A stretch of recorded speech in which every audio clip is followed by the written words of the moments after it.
Let's bring in now Tahani Mustafa, who joins us from the occupied West Bank. She's a Palestine analyst at the International Crisis Group. Tahani, it's good to have you. When you look at the latest statements that have been made publicly by Islamic Jihad and now by Hamas, is there a feeling that this is already war at this point?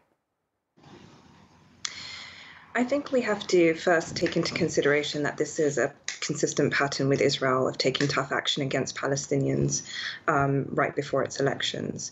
And this is clearly an Israeli provocation. This was something that could have been very easily de-escalated through Egyptian mediation. That was effectively what was happening after Israel had imposed almost a total blockade on Gaza. You had the Egyptians trying to mediate a de-escalation before things had reached the point that it had. And then we saw unilateral action from the Israelis on Friday, killing one of Islamic Jihad's leaders in the northern Gaza Strip. And that's how we've ended up where we've ended up. It's, utterly unnecessary.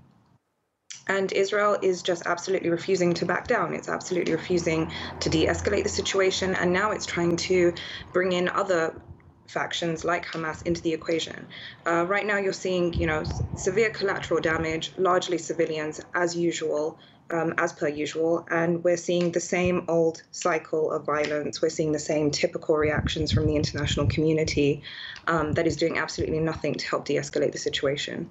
And it's just a sheer provocation on Israel's part. When you hear Israeli officials talk about them having to act because of an operation that was being planned by Islamic Jihad and talking about an immediate threat, is there any evidence of that? Has the government done enough to put whatever evidence there is out there? Absolutely not. But we also have to take into consideration, other than the immediate triggers, that this has come against the backdrop of what has been a deteriorating security situation in the West Bank over the last 5 months. And a lot of that has to do with the uptick of Israeli incursions, especially into the northern West Bank. And again, this is about, Israeli provocations that have led to the kinds of escalations that we've seen in the West Bank, and then collectively punishing Gaza for its own actions in a territory, again, that's far removed from Gaza. So, like I said, once after we saw the arrest of Islamic Jihad cell leader in Jenin, we then saw Gaza being inflicted with collective punishment through an almost total blockade, especially at a time when we're talking about, in the context of global inflation, food insecurity.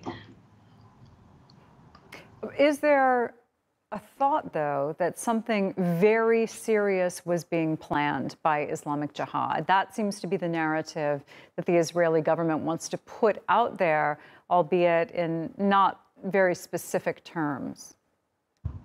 No evidence was provided. And also, as I had mentioned at the start of this, that there were attempts by external actors like Egypt and the Qataris to try and mediate a way to de-escalate the situation before Israel then took unilateral action by assassinating one of Islamic Jihad's leaders in the northern Gaza Strip.